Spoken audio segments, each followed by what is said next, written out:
Bem-vindos ao Incensuráveis, o podcast da Renascença. Mais à frente vamos falar de um fenómeno pop, a série Adolescência da Netflix e os problemas graves que coloca no centro do debate público. No fim atribuímos noções de censura e de confiança por cá.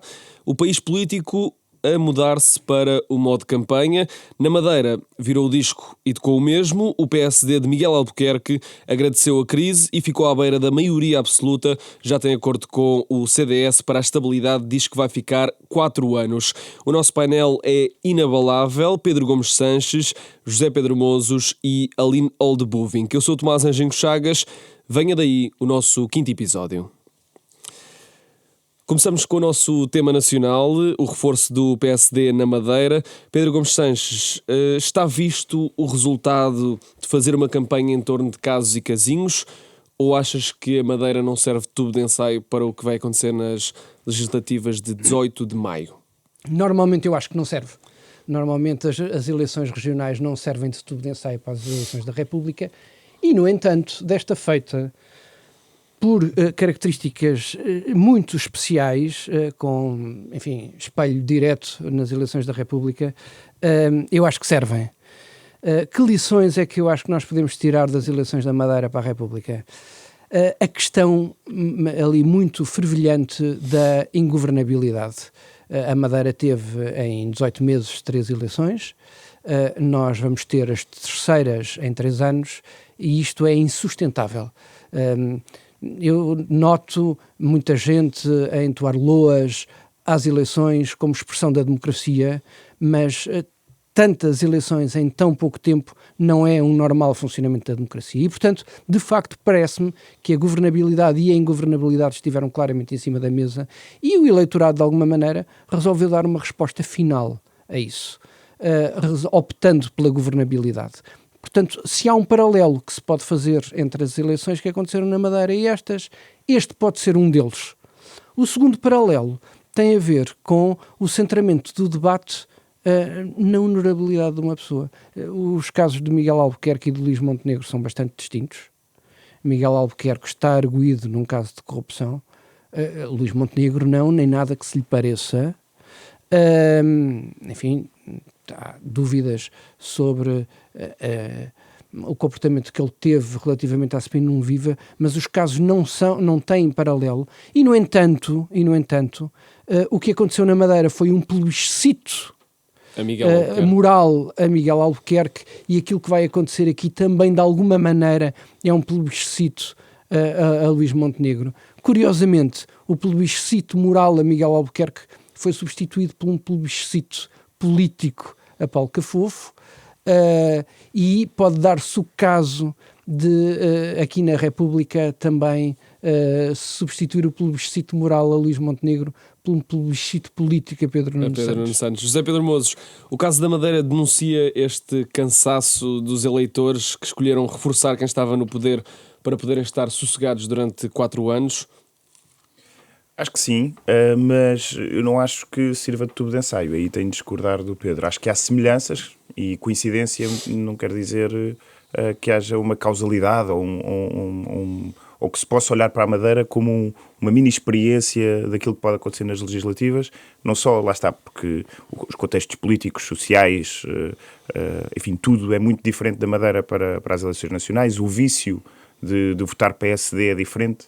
Quer dizer, nós não podemos exigir ao PS Madeira aquilo que se pode exigir ao PS Madeira ou qualquer partido da oposição, que aliás agora o Juntos pelo Povo até é o segundo partido mais votado na Madeira, mas portanto não se pode exigir a uma oposição aquilo que se exige cá, que é uma coisa tão simples como ganhar eleições. Quer dizer, podemos exigir, mas a razoabilidade desse pedido é muito diferente na Madeira do que cá, porque lá há um vício, há uma eternização do PSD no poder, e quando assim é o PSD ou o partido confunde-se com o governo confunde-se com o partido e fica o excesso de funcionalismo público, como falávamos no episódio passado, condiciona muito a maneira como as pessoas votam e, portanto, mas também pode ter havido falta de comparência da oposição. Sim, sem dúvida, e essa é uma das notas de destaque destas eleições, mas eu queria só sublinhar que não acho de todo que seja um tubo de ensaio, porque os contextos são completamente diferentes e não deixa de ser interessante notar que a direita rapidamente se tenha apressado a dizer, bom, normalmente nós não conseguimos fazer tubos de ensaio, mas agora não conseguimos estabelecer paralelismo. Mas como agora isto dá imenso jeito para as eleições que temos daqui a 2 meses... Olha que não, doutora. Não me estou a referir a ti em específico, mas é um argumento. Aliás, vemos na própria reação de Luís Montenegro, ele não demorou 2 segundos a nacionalizar as eleições regionais. Ao contrário de Pedro Nuno Santos, eu acho que nenhum deles teve uma reação ajustada. O Luís Montenegro quis, ou seja, precisava de que estas eleições parecessem um padrão nacional, parecessem nacionais. E Pedro Nuno Santos precisava de que parecessem irrelevantes. E não são nem uma coisa nem outra. Não são eleições nacionais, mas também não são eleições irrelevantes. Dito isto, acho que há ilações que se podem retirar, como é óbvio, mas não na lógica de causalidade ou de tubo de ensaio. Não, claro que não. E, portanto, há coincidências, sim. Acho que houve uma falta de comparência da oposição, isso já tínhamos comentado, e acho que Paulo Cafofo vai continuar a insistir no erro, quer dizer, perdeu 3 eleições regionais. O que é preciso mais para ele perceber o que é que o povo madeirense lhe está a dizer, não é? Passou de segunda força política, quase a formar governo, para a terceira força política atrás dos Juntos pelo Povo. Que, aliás, teve uma passagem pelo Governo da República. Sim, mas eu acho que isso contribuiu muito para desacreditar Paulo Cafofo junto dos madeirenses, e os Juntos pelo Povo, já agora, só para terminar, tem um resultado interessante na perspectiva das legislativas, porque, estive a ver os números, se os Juntos pelo Povo mantiver mais ou menos o mesmo número de eleitores aqui, ou seja, se o número de votantes do JPP nas regionais for o mesmo nas eleições nacionais, eles entram no Parlamento. E que seria inédito. Eles tiveram cerca de 30 mil votos. O Chega, que meteu um deputado pela Madeira nas últimas eleições de 2024, entrou com um deputado com 25 mil. Obviamente isto depois depende das percentagens do universo de votantes, etc. Mas acho que vai ser um fenómeno interessante de acompanhar. O PS teve 22 mil. Exato. Desta feita. Sim, desta portanto, feita. Não meteria. Depende. Porque isso depois, pronto, tem a ver com o método de ontem, mas sim, podia... Ainda assim é uma extrapolação. O mais provável seria que caísse o do Chega e fosse para... Alina, arriscas fazer uma leitura nacional do que se passou na Madeira? Não posso fazer uma leitura nacional porque a Madeira é uma realidade diferente. Todas as eleições regionais são realidades próprias. A Madeira tem a sua, os Açores têm a sua também. E, portanto, não podemos transpor a papel químico para Portugal continental. No entanto, estou completamente contra aquilo que tu estás a dizer. Completamente contra. Já, os Juntos pelo Povo têm 2 personalidades, aqueles 2 irmãos autóctones que fizeram mobilizar aquilo. E, obviamente, todas as eleições regionais, e eu vivi nos Açores uns anos e sei perfeitamente como é que isso é, gostam de quem é candidato de lá. E, portanto, não vamos poder passar os votos de Juntos pelo Povo a nível nacional. Não, seria eleito pela Madeira. Aliás, eu olhei para isto porque o próprio Elvio Sousa, na noite eleitoral... Sim, mas é diferente. Desculpa lá. Diferente. É muito diferente. Porque uma coisa é votarem por candidatos dali para estarem ali, e outra coisa é votarem para candidatos para estarem aqui. E as ilhas são muito fechadas sobre si próprias, e não é só por questões geográficas. Pensam para si. Houve durante uns tempos um movimento separatista de querer sair da alçada de Portugal continental. E, portanto, nós temos que ver as realidades assim. Portanto, respondendo à tua pergunta, não podemos passar para a parte... E o efeito que teve agora, a campanha ter sido sobre o Miguel Albuquerque, achas que pode ter o mesmo efeito se a campanha das legislativas for sobre o Luís Montenegro? Obviamente que a campanha... E as pessoas não estão a perceber isso, da oposição, a campanha vai incidir muito sobre Luís Montenegro e deviam tirar lições daquilo que não se deve fazer. E pelo andar da carruagem não me parece que vão tirar essas lições. Eu acho que podemos retirar 4 pontos daquilo que aconteceu na Madeira. Primeiro, as pessoas estão mesmo saturadas de jogos políticos e colocam a estabilidade acima da política. É o primeiro ponto. O segundo, as pessoas também não gostam de oposições irresponsáveis, que deitam abaixo na primeira oportunidade. Tanto assim é que, no resultado, vemos o PS, o Chega e o PAN, porque, no fundo, o PAN é que instalou isto tudo, foram penalizados. E houve uma transferência de votos do CDS para o PSD, porque o CDS só colocou um, embora tenha dado a estabilidade para a governação. E, de facto, penso que ainda há mais 2 pontos. Não parece que os problemas da justiça tenham um impacto considerável sobre a opinião das pessoas, dos votantes. Aliás, basta ver o caso de Oeiras, acho que é o mais emblemático do Isaltino Moraes. E, finalmente, eu acho que é uma falta de noção do Pedro Nuno Santos, que se comportou como um chefinho e não como um líder. Colocou toda a culpa em cima do Cafofo, que tem parte de culpa, mas não foi capaz, deixou ali a arder na pira e não foi capaz de assumir minimamente o resultado. E eu acho que isso é um erro.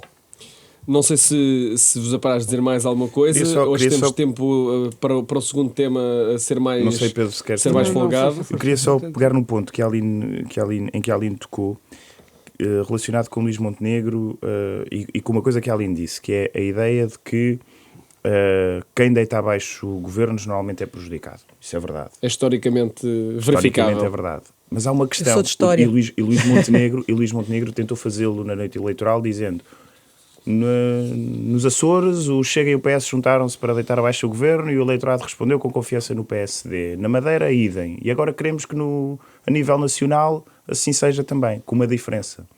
É que na Madeira e nos Açores o governo caiu ou por uma moção de censura ou por um chumbo do orçamento. A moção de censura é um instrumento da oposição e o orçamento é um documento que o governo tem obrigatoriamente de apresentar e o seu chumbo tem consequências políticas, como aliás já Mas será que os eleitores fazem essa distinção? A moção de confiança não é comparável. Não é comparável. E eu acho que há um risco de tentar fazer uma comparação a papel químico entre este eu disse que não se deve fazer. Sim. Mas depois disseste que penaliza quem deita abaixo o governo. Mas penaliza, podes ter a certeza não tenho dúvidas, absoluta. só não tenho a certeza, e a sondagem do Expresso mostra que o eleitorado olha para isto como uma culpa repartida entre governo e oposição no seu conjunto, não distingue entre PS, Chega, etc. Creio que era 37% para cada um. Lado, sim. E, portanto, não é tão claro aqui, a nível nacional, ou seja, a nível nacional, que a culpa seja da oposição, como era nos outros 2 casos dos Açores e da Madeira. Acho que há um risco nessa comparação. Não. E Luís Montenegro precipitou-se, parece-me, nessa comparação. Agora, como eu acho que isto tem um efeito, sobretudo para as dinâmicas de campanha, e não como uma causa e efeito direta, isto é, isto galvaniza o PSD e pode deprimir um bocadinho o PS, mas olha, e depois interfere nas dinâmicas de campanha, mas não há uma causa e efeito, e acho que há um risco nessa comparação. Eu peço desculpa, mas nós vivemos numa bolha, nós discutimos política, nós vivemos política, nós estamos atentos a estes pormenores. A população em geral, não estou a dizer que ela seja completamente desligada, mas a população em geral quer lá saber o que é uma moção de censura, o que é uma moção de confiança. Sim, pode não haver essa distinção. Eles não estão com estes pormenores. O que eles, no fundo, querem é estabilidade. Estás a entender? Estou a dizer, a partir desse pressuposto constroem-se narrativas de campanha. E se uma narrativa assenta demasiado num pressuposto que o eleitorado não reconhece como óbvio, porque reparte as culpas, pode haver riscos. Ouve lá. Claro, e se calhar funciona riscos. Melhor ainda. Eu estou só a riscos. dizer que, como estamos, e faltando cerca de 7 semanas para as eleições, tenho dúvidas de que assentar o discurso na vitimização tenha tantas virtudes como podia ter no caso da Madeira. Eu não disse que o discurso tem que ser esse. Sim. O que eu disse é que... Estou a acrescentar. Eu percebo. E percebo o teu lado e sei porque é que tu estás a dizer isso. Agora, eu não disse que o Luís Montenegro deverá fazer esse discurso. Aliás, pelo contrário, deve deixar cair. Eu estou a dizer é que a percepção das pessoas no seu todo, é que, de certa forma, tinha um governo que estava a trabalhar e que estava a conseguir coisas que o PS não conseguiu durante 8 anos e, de repente, cai. Por questões privadas, as pessoas começam a pôr na balança, entendes? É Pedro, essa Vou só dar aqui uma Pedro, nota uma muito última rápida, nota. muito rápido, porque falaste na sondagem do Expresso. A sondagem do Expresso é um bom e um mau exemplo de sondagens. Vou ater-me ao bom exemplo e vou deixar a parte do mau exemplo. Tem a ver com a representatividade. Enfim, se uma sondagem é uma fotografia no momento, 40% de indecisos e um enviesamento, não sei se repararam, mas um enviesamento na amostra, na construção da amostra relativamente ao voto em 2024, enfim, dá ali pouca consistência. Enfim, sendo uma fotografia, de momento é uma fotografia bastante desfocada. Mas o que é que aquilo de útil nos traz? Traz-nos informação qualitativa que eu queria salientar. Exatamente. Primeira nota, o Governo tem uma boa avaliação até numa fatia do eleitorado do PS. Segunda conclusão, a situação do Primeiro-Ministro prejudicou a sua imagem até numa fatia importante dos eleitores da AD. E a terceira é que nada está decidido e o tempo daqui até 18 de maio vai ser muito importante e aquilo que os partidos fizerem com isso vai ser muito determinante. Portanto, é uma daquelas campanhas em que a campanha vai, de facto, valer bastante. Sim, se os indecisos forem mesmo 40%... É assim, isso coloca o Pedro Nuno Santos num paradoxo. Olha, falaste no Pedro Nuno Santos. Ele ligou. Podes juntá-lo à nossa conversa. Pedro Nuno Santos está mergulhado em vários paradoxos, sendo que o mais evidente, e alinhando com aquilo que estávamos aqui a dizer sobre as narrativas, é que se ele aposta na governação, eu acho que ele perde, porque o contraste do último ano de um governo que não tem desgaste com a memória da participação dele no governo nos governos de António Costa nos últimos 8 ou 9 anos que precederam este, falo perder. Se ele aposta na Spinum Viva, eu acho que fica ali paredes meias com o ataque à Domine e, portanto, paredes meias com o Chega, e isso, enfim, não sei se lhe faz ganhar votos, mas claramente faz-lhe perder reputação. E, portanto, ele está mergulhado num caminho difícil para escolher. O bicho pega-se, ele está num ficar sítio, o bicho é um bocadinho isso. Ele está num sítio onde eu não gostaria de estar. E já nas últimas eleições estavam um pouco assim. Quer Sim, dizer, claro, entre a defesa do legado e a proposta de uma nova alternativa. Por isso é que ele está tão desesperado a colocar propostas inacreditáveis e a prometer tudo e mais. Vamos avançar para o nosso... discutir a política. Vamos avançar para o nosso segundo tema de hoje, esta semana mais fora da política, mas muito importante.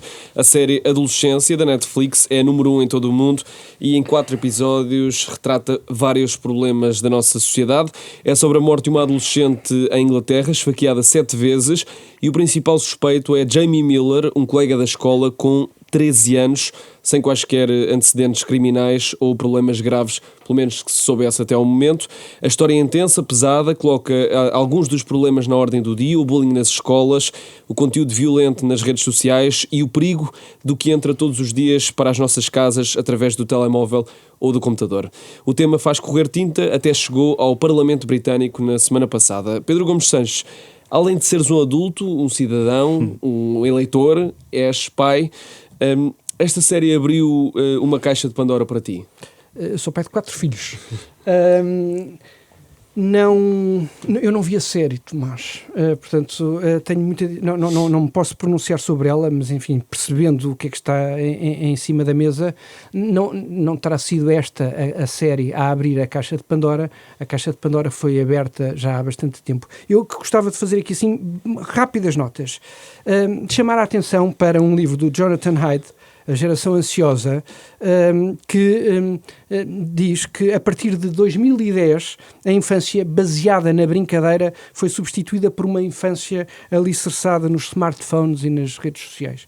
E isto é muito interessante porque a ilusão de segurança física dos filhos em casa, que os pais vão alimentando, é ameaçada por uma grande insegurança psicológica, porque eles, estando em casa, ali ao lado, no sofá ou nos seus quartos, podem estar numa meta-realidade em lugares bastante sombrios, sujeitos a muita violência psicológica. É quase um paradoxo, não partem um braço ou a cabeça, porque mas não estão podem no parque. partir a alma, sim, é verdade.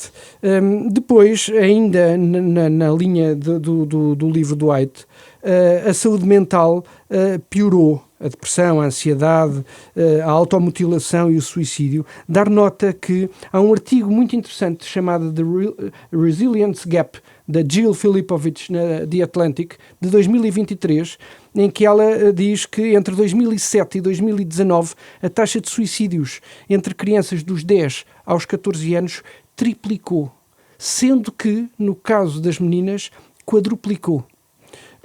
E num relatório de 2021, nos Estados Unidos, indicava que 57% das raparigas em idade escolar evidenciavam sintomas persistentes de tristeza e desesperança, quando em 2011, portanto 10 anos antes, eram 36%, de 36% para 57%.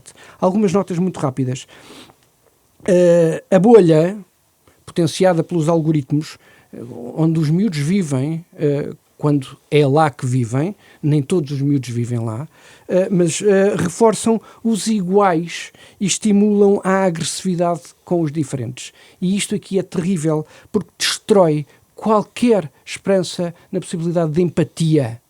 Isso é também um dos dados sobre vários estudos que têm sido feitos, é que as gerações mais novas de adolescentes perderam a empatia, acho que em 40%, se não estou em erro, o último relatório que me lembro de ver, porque a Renascença fez agora um trabalho sobre isso. 40% menos de empatia. A incapacidade de nos colocarmos no outro, a confirmação do eu, a confirmação das minhas ideias, e eu viver numa bolha que só confirma aquilo que eu penso, e que repudia, que despreza tudo aquilo que é diferente de mim.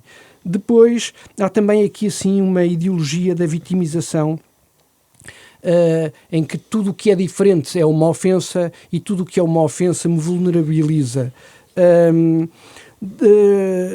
Depois de dar aqui assim uma nota aqui um bocadinho marginal, mas que eu acho que vem na linha disto, esta obsessão de controle da linguagem, em que nenhuma ofensa é permitida, porque de facto adensa esta vulnerabilidade, é na verdade uma substituição daquilo que tinha sido uma conquista do Ocidente, a autorregulação, por uma marca do wokeismo, que é a heterorregulação, esta limpeza de tudo aquilo que possa ser vagamente ofensivo, só vem adensar esta confirmação do eu e só vem a aumentar esta possibilidade da vulnerabilidade em que as pessoas vivem.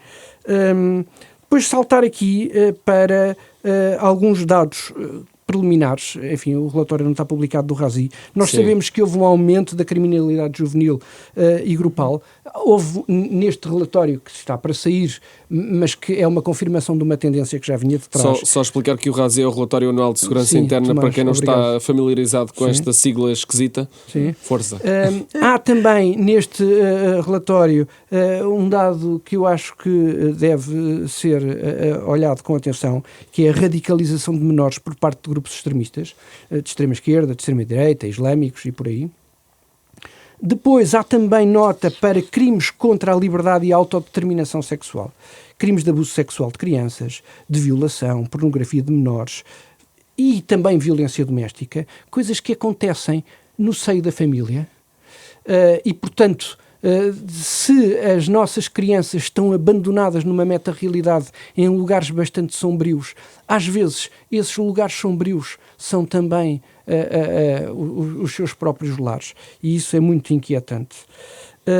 E eu não tenho respostas para isto, mas porque invocaste essa minha circunstância de pai, há aqui uma regra de ordem na educação. Os pais não podem fazer todas as escolhas pelos seus filhos. Esta obsessão com a proteção do menor faz com que os pais às vezes tenham a tentação de decidir tudo pelos seus filhos. Isso não vai acontecer.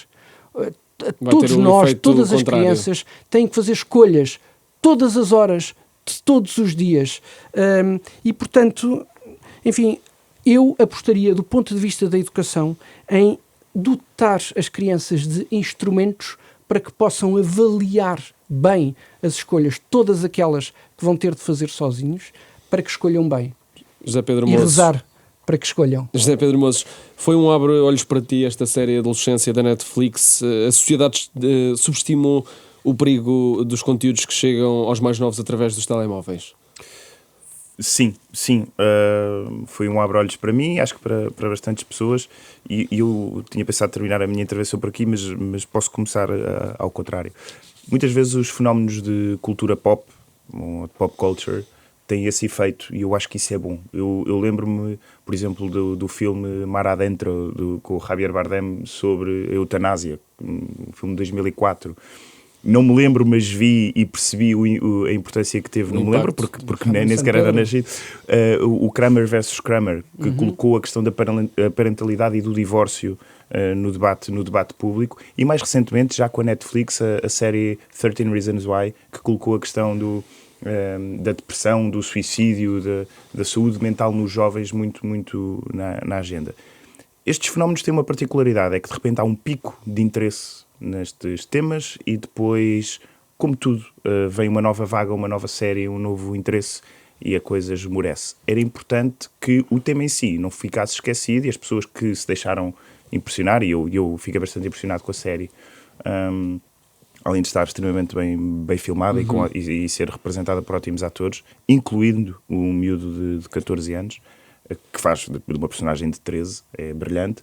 Mas independentemente disso, que isso tudo ajuda a que uma pessoa fique agarrada à série, que fiquemos desconfortáveis, inconformados e que não nos deixemos levar com modas e de repente já nos interessa outro tema. Eu acho que este é mesmo fundamental e trouxe sobretudo a questão dos incels. O que é que são os incels? São os celibatários involuntários, não é? E desde logo suscita-se uma pergunta, quando se vê a série, então, mas um miúdo de 13 anos pode ser celibatário involuntário? Sim, na lógica... no fundo é aquilo que muitos rapazes de adolescentes dizem sentir em relação ao que as raparigas pensam deles, de que nunca vão conseguir ter sucesso com uma relação amorosa. Exatamente. Com 13 anos. Exatamente. E é por isso que é perturbador. É perturbador, mas não deixa de ser verdade. Os incels são uma... Isto não são apenas um conjunto de jovens frustrados ou uma soma de jovens frustrados porque não estão a conseguir desenvolver-se tão rápido como outros ou ter o mesmo sucesso com as raparigas que têm outros. Quer dizer, não é uma soma disto, é uma subcultura já, que é muito capitalizada por personagens sinistras como o Andrew Tate e o Jordan Peterson também, à sua medida. Aquele psicólogo sempre que vem cá esgota tudo o que é... Vem cá agora.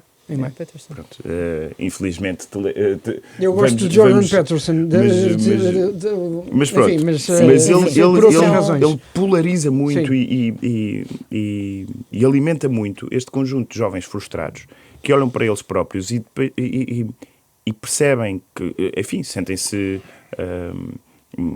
tristes, revoltados com a situação e começam a culpabilizar um conjunto de pessoas, tendencialmente as outras... a sociedade no geral. A sociedade no geral, outros grupos como... Podem ser as raparigas, podem ser pode ser um conjunto... É sobretudo direcionado às mulheres e, portanto, torna-se um discurso muito machista desde cedo, muito misógino e mais, os dados do Razi dizem-nos não é a extrema-esquerda, desculpa, é a extrema-direita mesmo. É a extrema-direita. Mas também há os dois extremos. Sim. Mas o mais importante, certo, mas os dados mais relevantes são extremismos islâmicos, exposição a pornografia e conteúdo violento e conteúdo violento e depois recrutamento por parte de neonazis. Portanto, há uma priorização. Claro que estamos expostos a tudo o que é extremista. E a questão de que o Pedro falava, de que na segurança da nossa casa podemos estar a abrir uma janela para este mundo sinistro e perigoso, é bastante revelador. E não estávamos prontos para isso, não é? Isso não acontecia há 10 ou 15 anos. Exato. O conteúdo era mediado. Não é bem assim. Não, eu acho que a exposição é bastante diferente. Eu também acho que a responsabilidade não pode ser toda dos pais. E isso preocupa-me, enquanto olho para o nosso sistema de ensino, que, por exemplo, não haja formações para os professores saberem lidar com isto de uma forma abrangente. mesmo sobre a inteligência artificial e o desafio da inteligência artificial, quer dizer, isto vai ultrapassar-nos completamente. E, portanto, é importante que nós consigamos atualizar e dar literacia às pessoas que educam os nossos filhos e as próximas gerações. E, enfim, acho mesmo importante que isso aconteça e não vejo que isso esteja a acontecer e preocupa-me as consequências que isto pode ter. E, portanto, só mesmo para terminar, a liberdade digital, que eu acho um desafio brutal para quem é pai. Como é que se lida com dar um telemóvel a um miúdo, mas ao mesmo tempo tentar educá-lo naquilo que ele pode ou não pode ver, ao mesmo tempo que ele é pressionado na escola ou influenciado na escola pelas tendências crescentes, porque se não vir está de fora, e portanto é um desafio brutal. Mas liberdade digital não pode ser abandono digital. E eu acho que aí há um grande risco. Eu não coloco de todo a culpa toda nos pais, e acho que é mesmo um desafio partilhado a nível social. Eu acho que isto tem mesmo de ser pensado. E era bom. Um desafio partilhado. Tu és historiadora. Sim. É difícil fazer análise histórica em tempo real, mas achas que os telemóveis estão a mudar a sociedade? Sim, obviamente estão a mudar a tecnologia. Aliás, nós notamos entre o século XX e o século XXI o avanço tecnológico tem sido com saltos brutais. Mas, por falar em história, e por isso é que eu estava a dizer que isto não é um fenómeno recente, porque até o termo incel começa nos anos 90, no final dos anos 90.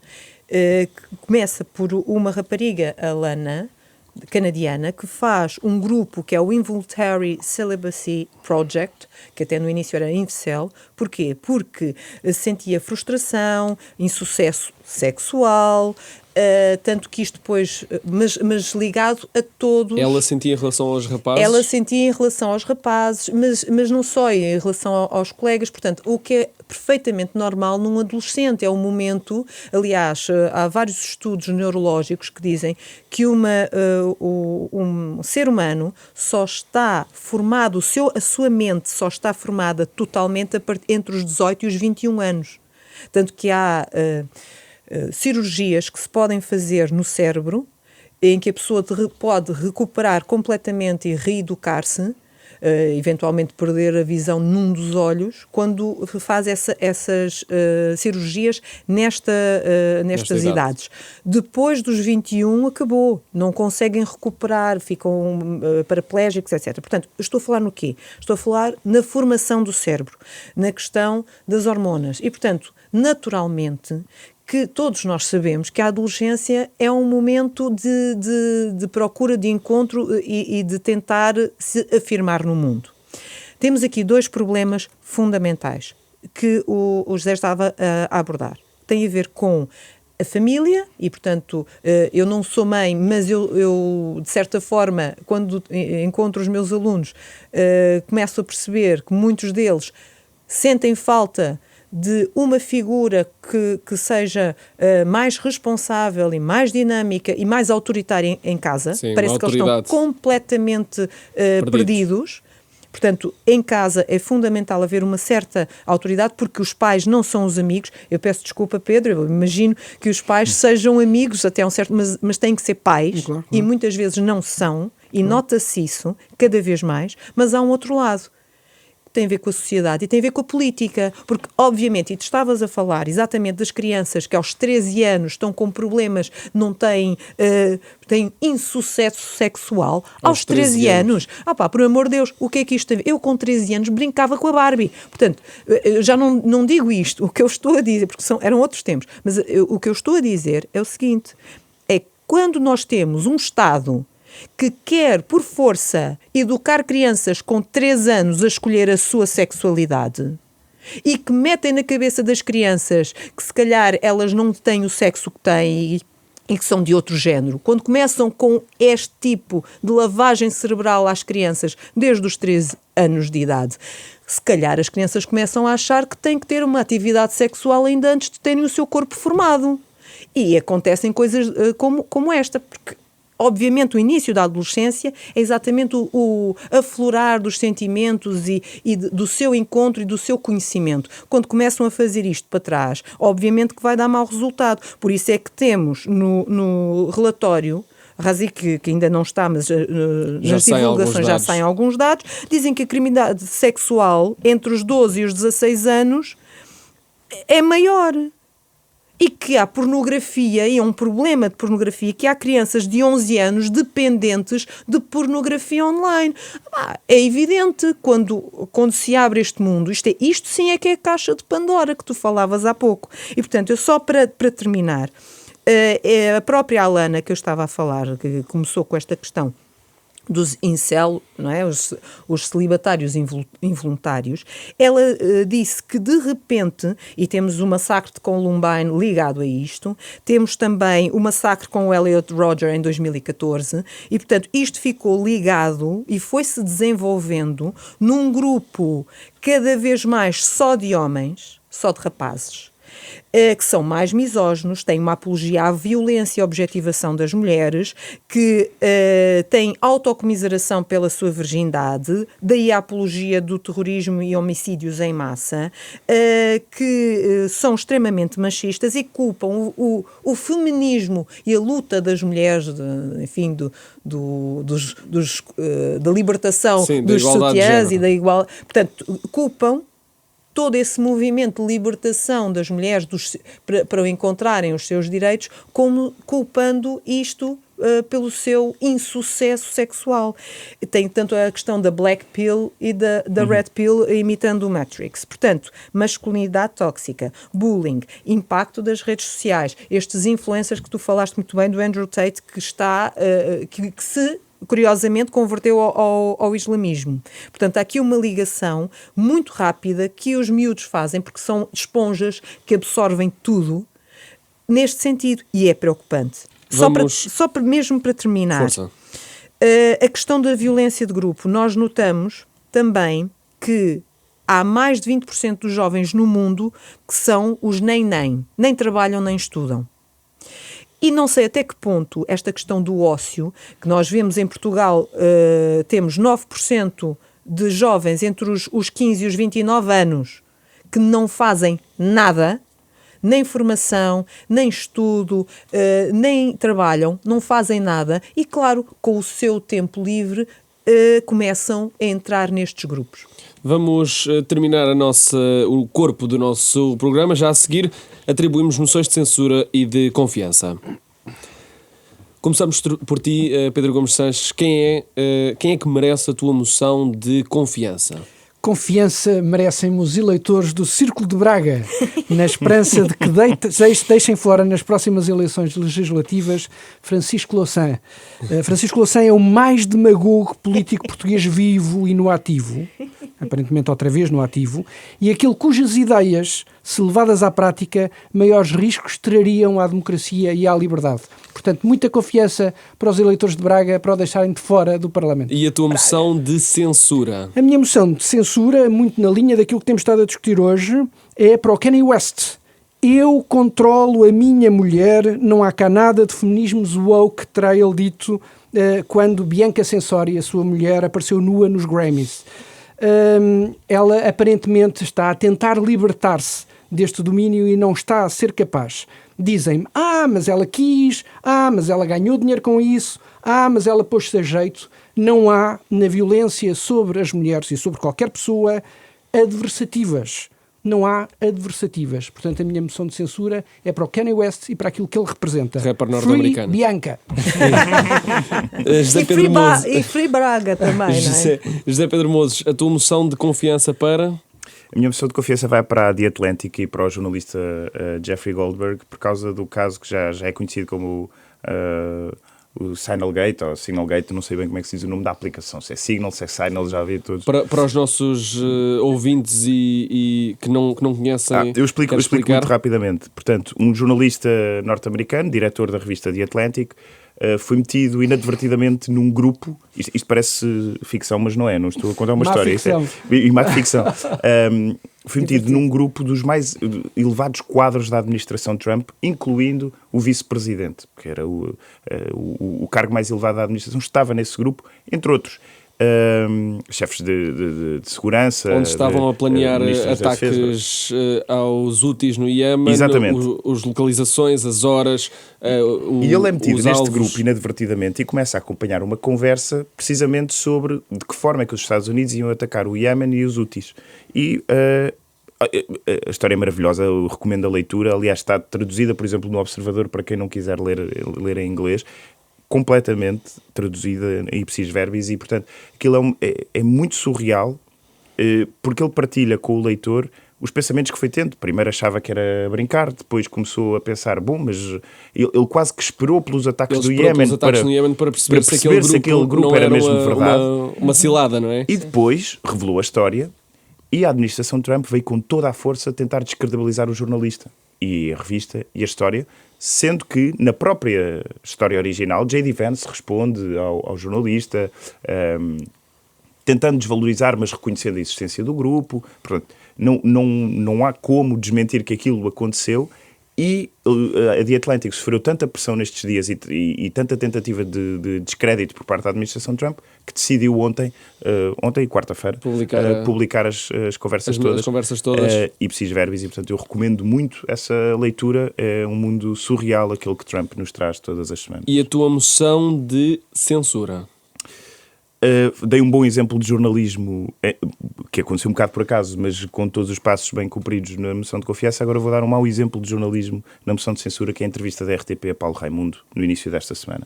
A entrevista da RTP não foi uma entrevista, foi um debate entre o jornalista e Paulo Raimundo, centrado exclusivamente no tema Ucrânia e na relação do PCP com a Ucrânia. E eu sou insuspeito, até porque na semana passada atribuí a minha moção de censura aos deputados do PCP que não se levantaram para aplaudir os deputados ucranianos que estavam no Parlamento. E, portanto, não tem nada a ver com cores partidárias, tem a ver com a forma como se faz jornalismo com esta entrevista. E eu aproveito isto para recordar uma frase que, enquanto tirava o curso de jornalismo, um professor meu, que era o Carlos Andrade, que é moderador e um jornalista histórico português e um moderador, por exemplo, do Princípio da Incerteza, passa publicidade, que dizia, e que me dava uma cadeira muito interessante, que era técnicas de entrevista, como entrevistar.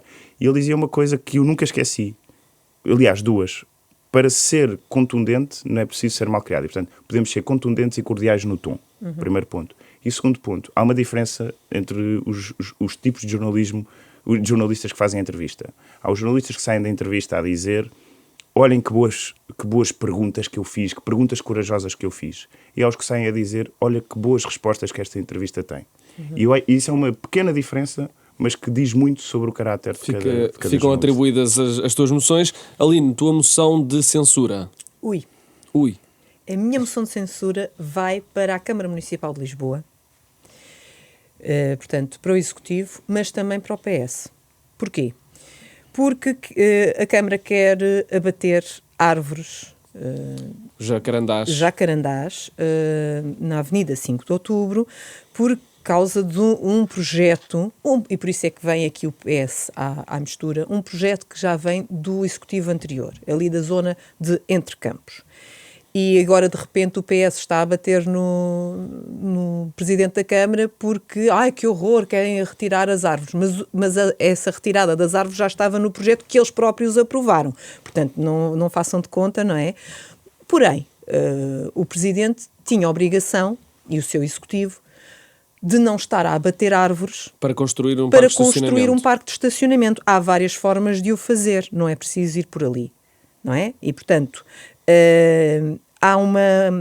isto deu uma grande agitação pública, uma petição com mais de 20 mil assinaturas para não venham com a desculpa que vão depois plantar mais árvores, de promessas de árvores que se vão plantar em Lisboa. Já estamos fartos de ouvir que nunca se cumprem. E, portanto, porquê retirar árvores, algumas delas até já centenárias, de um espaço, e um espaço histórico, não é, que é património, com a desculpa que depois vão plantar mais? Não, isto não se deve fazer e, portanto, a minha moção de censura vai para esse ato. E a tua moção de confiança, para terminarmos em beleza? Sim, para terminarmos em beleza, e uma sugestão. Hoje é o Dia Mundial do Teatro. E, como é o Dia Mundial do Teatro, aproveitar as oportunidades. Portanto, as pessoas estão sempre a dizer que não têm dinheiro para a cultura, não sei o quê. Não há desculpa para isso. Hoje o Teatro da Trindade tem visitas aos bastidores, bilhetes gratuitos para ver O Sonho de uma Noite de Verão em versão musical e uma leitura interpretada da Ode Marítima de Álvaro de Campos, que vai ser interpretada por Diogo Infante e musicada por João Gil. Portanto, é a melhor forma de aproveitar este dia. Está deixada a recomendação cultural para terminarmos de forma mais leve.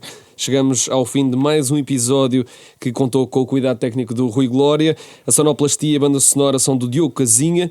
Sigam-nos e mandem-nos sugestões, críticas, inquietações. Estou rodeado pelos incensuráveis Pedro Gomes Sanches, José Pedro Mozes e Aline Oldbuving.